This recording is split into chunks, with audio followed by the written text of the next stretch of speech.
welcome back. My name's Jerry Gertz of curlingzone.com, joined by Rich Ruohonen, champion of the Goldline U.S. Open Contender, first event to debut in the North American scene for men and women. Welcome, Rich.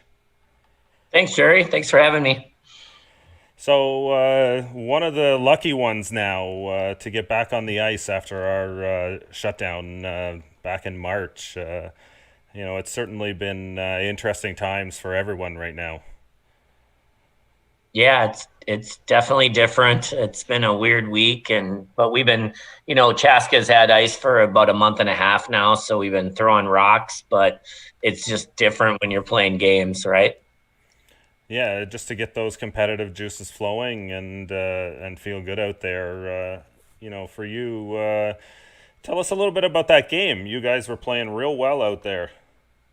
Yeah, that was our, we didn't, to be honest, we only played 4 games because we had the bye in the first round, and we kind of struggled a little bit and against some teams that we should beat, right? And it wasn't like we were ever in trouble a lot this weekend, but we just weren't dominating like you'd expect to do against teams that are just a little younger and not a lot of experience. And we had a lot of good shots made against us too, but I didn't play real well. I played better as the weekend went on, and that last game, other than one shot, was my best game.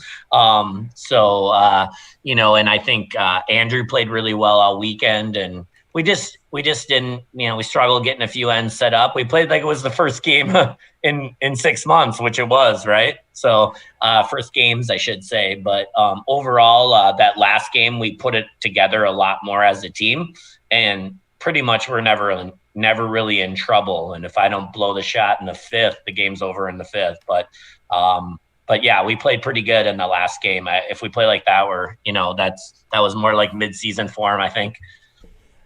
Yeah, we look here ahead into the that fourth end. You guys were looking to set up a possible three here. Looking good on this side here. You've got Corey is shot, but you got a stone cornered there on the forefoot. Yeah, we're looking pretty good. If I make this run back on my first one, we're sitting really good. And just this spot all weekend long, especially on sheet C here, was very straight. And if you throw like 7.5 or whatever, it would fade, and it faded on me. The first one faded on me, but we knew we were still okay, right? Like, he has to throw the guard or he has to make a good draw, and if he misses, I got an wide open for three. But if he does put this one on the button, they're probably stealing one. Like, I may not have a shot. I can probably throw the intern and try to hit it thin just by that guard, but off the center line. But if he throws it right there, I got a little bit of trouble. Yeah, I was looking at the call even back four there, fully in the rings, even if it was out in the open a little bit. You'd have a hard time getting both of those stones out. I agree. It was a good call. And I think he was basically trying that. It really carved here at the end. And frankly, you'll see I yelled at Andrew to get up there and sweep it. I wish he would have left it I wish we wouldn't have swept it. I don't know if he made much of a difference, maybe an inch, whatever. But once where it came back where it could jam. So if it's 2 inches shorter, I can throw this with like board, and still make it, or normal and make it. And instead, I wanted to make sure.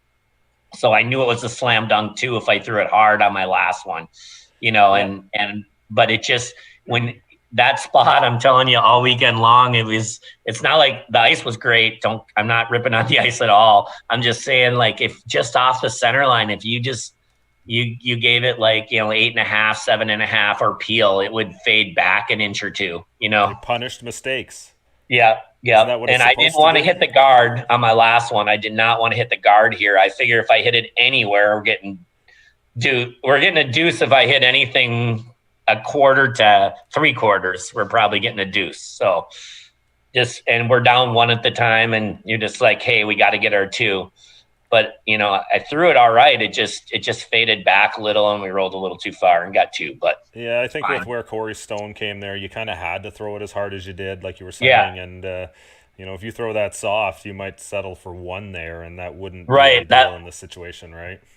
Absolutely. That was our biggest worry is that, if I throw it anywhere and hit it with decent weight, we're getting a deuce and we're up 1 and we're still in control, right? So at that point, going into 5, you're up 1. That's what you want. And now you're about to show the worst shot in the history of curling, probably. Because September curling, you can kind of chalk this up to, right? Like it's the kind yeah, of thing.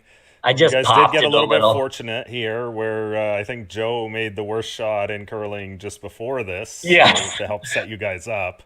True. It's 2 of the worst shots in curling history. And spun it back in. A bit of an unfortunate shot there. We've seen a few of those this weekend, Rich, so don't worry. You weren't the only ones. Yeah, it's just, you're getting your feet back under you. And like I could have thrown this into the boards and we would have been better off than what I did because I left him a little pocket here. And I mean, if I throw this top 8, top 12, top 4, frozen, it doesn't matter. He's in deep crap. I mean, like he has we're getting 2 or 3 or 1 or 2 guaranteed. And what do I do? Separate them like that. That's brutal. Thanks for showing that though, Jerry. Yeah, well, of course, the next shot though, you make a pretty good one yourself. The spin up and roll around. Yeah, if I actually if I tap this though, when I hit it, if I move that 1 just an inch, we're guaranteed 1 or 2. But it unfortunately was touching frozen here when I'm done throwing it. You'll see it, and then it left him the triple. Like this probably could have been any thicker or any thinner, and we're guaranteed to steal a 1. It was a good shot, but the way it ended up touching, as you can see. So he'll just fire it, and it moves the 1 on the button straight out to the left. You know what I mean? If it just touches it another 1/8 of an inch, a whisker, guaranteed 1. Really needed. Guaranteed 1. So this was a pretty bad deuce for us. Probably one of the worst ones in history, actually. For him to get 2 in this end, it should never have happened. But anyway, understandable. Yeah. And we skip ahead here. You guys grab another. Where do we get here? Into the 6th end. Yeah. 6th end, we played a good end and got a deuce out of it, so that was nice. We pretty much were in control of that end. We're never in trouble and drew in from a deuce.